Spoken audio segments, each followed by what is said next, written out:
buenas tardes, soy Ángel Méndez, estudio Ingeniería Automotriz, estoy en sexto nivel y hoy les quiero hablar sobre el diagnóstico y señales del sensor de oxígeno, también conocido como sonda lambda. Bueno, ¿qué es el sensor de oxígeno? ¿O para qué sirve? Es un sensor que se encarga de medir la concentración de oxígeno que hay en los gases de escape del vehículo, con el fin de evaluar estos gases y ver si la mezcla es estequiométrica o no. Una mezcla estequiométrica debería ser de 14.7 partes de oxígeno y a una parte de carburante. Esta sería una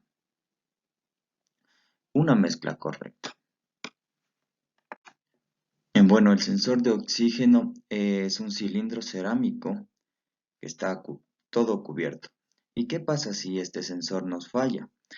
Puede traducirse en pérdida de prestaciones para lo que es el carro. Por ejemplo, si tenemos demasiado oxígeno, esto suele traducirse en una mezcla pobre, lo que nos ocasionaría explosiones rápidas, menos potencia, menos consumo obviamente, y también nos ocasionaría pérdida de prestaciones o bajo nivel de desempeño del vehículo. Y al contrario, si tenemos mucha presencia de combustible, entonces tendríamos una mala explosión, tendríamos más consumo de combustible, tendríamos más potencia también y se nos incrementaría el nivel de carbono. Entonces, como resumen, una mala prestación o un mal funcionamiento del sensor de oxígeno nos quita potencia, consumo y además las emisiones de los gases contaminantes e incluso la fiabilidad de los elementos como los pistones o los cilindros o del bloque del motor pueden correr peligro debido a a un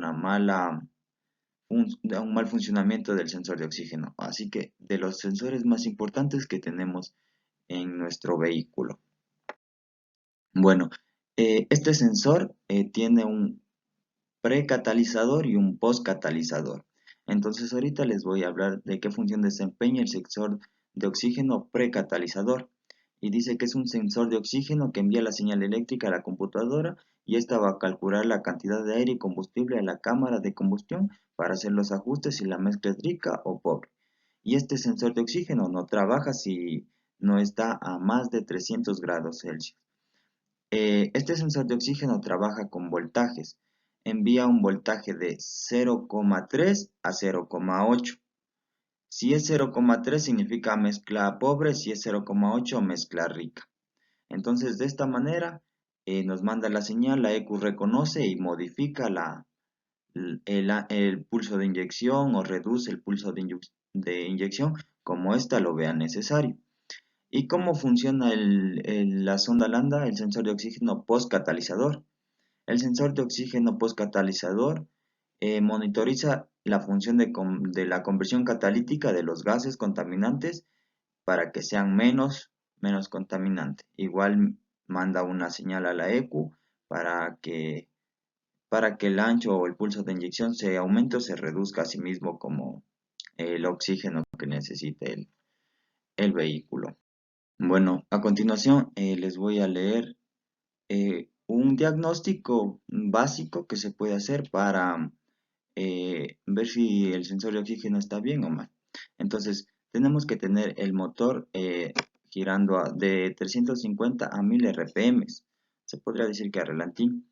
La línea de barrido del osciloscopio deberá estar entre valores de voltaje comprendidos de 0,85 y 0,25 voltios. Estas variaciones deben seguir un ritmo de 3 a 5 oscilaciones por cada 10 segundos.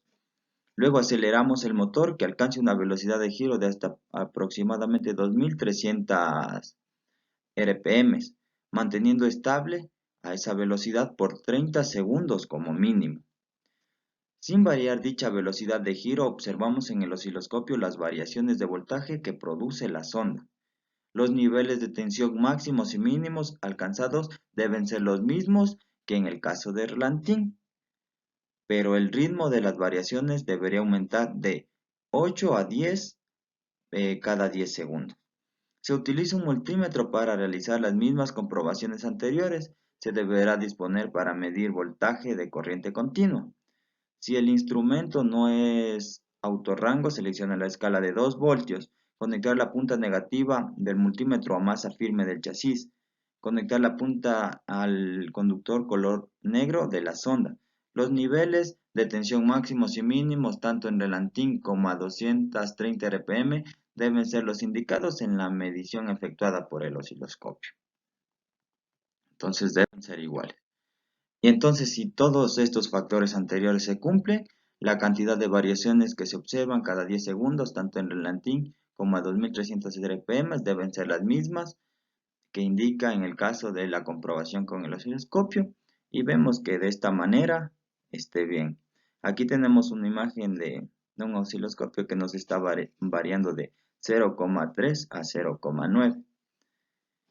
Y eso sería como para un diagnóstico rápido de un sensor de oxígeno. Espero les haya servido los conocimientos que he podido ayudarles y muchas gracias.